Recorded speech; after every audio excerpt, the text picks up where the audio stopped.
A few weeks ago, Incredible Theory found an alarming fact about you.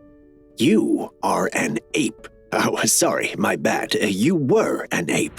We all know that we evolved from apes, but how did this happen?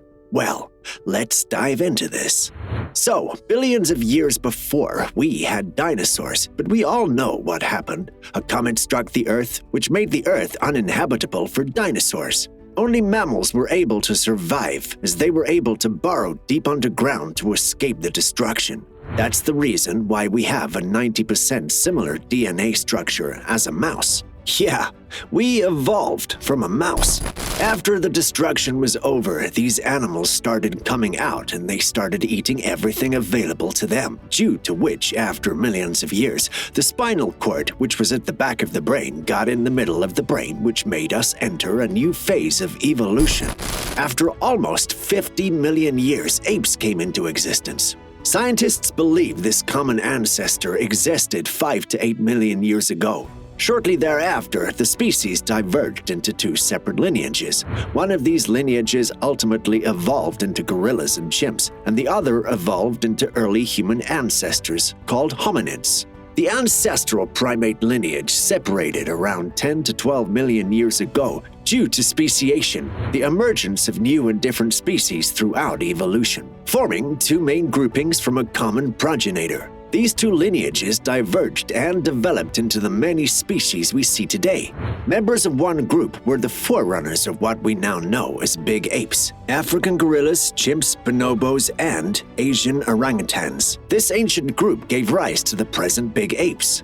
They primarily lived in the woods and had an arboreal lifestyle, which means they lived in trees. Great apes are also quadrupeds, meaning they walk on four legs on the ground. The other group progressed in a different direction.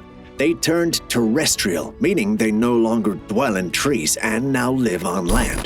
They evolved from quadrupeds to bipeds, meaning they walk on their two rear legs. Additionally, their brains grew in size. This is the group that gave origin to modern humans through evolution. But the question still stands: how did apes become humans?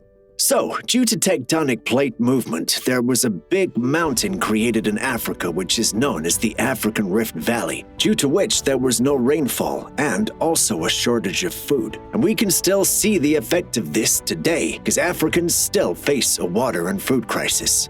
So back to the story. Due to the shortage of food, apes had to come down from the trees and search for food on the ground, due to which they started walking on 2 feet, saving a lot of energy, which led to the increase in the size of their head as their brain grew.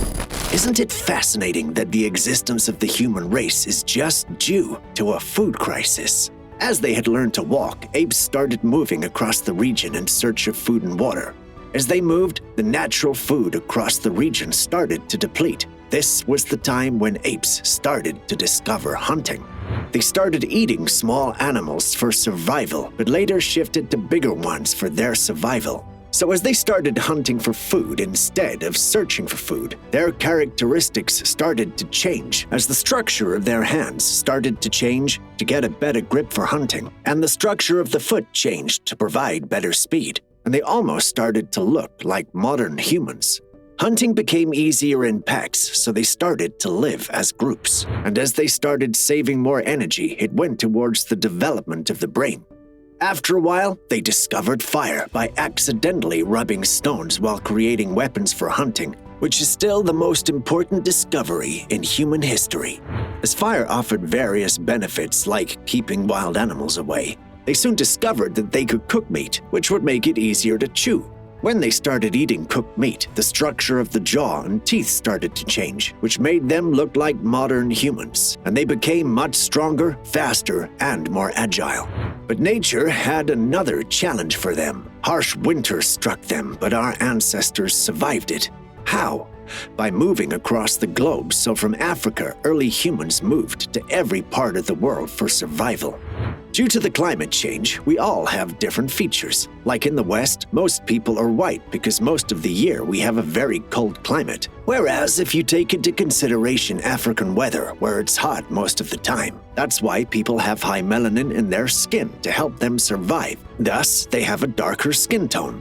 Due to the climate change across the globes, we all have different characteristics for better survival. So as we used to move in a community as hunters and gatherers, we started out evolving our language to communicate with each other better.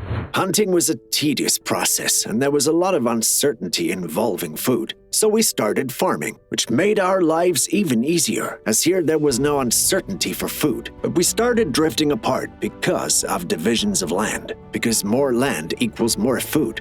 But it was convenient to give our mind more energy to grow and invent.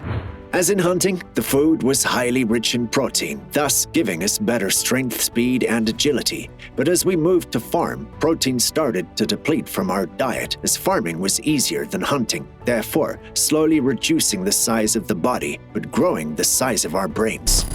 It was a massive journey to become what we are today. People are addicted to technology, using every kind of gadget imaginable to help us in our daily lives. And as we keep on evolving, it's possible that our bodies will shrink more, and the brain will grow. And like all the other creatures which once existed that are extinct today, we may become too.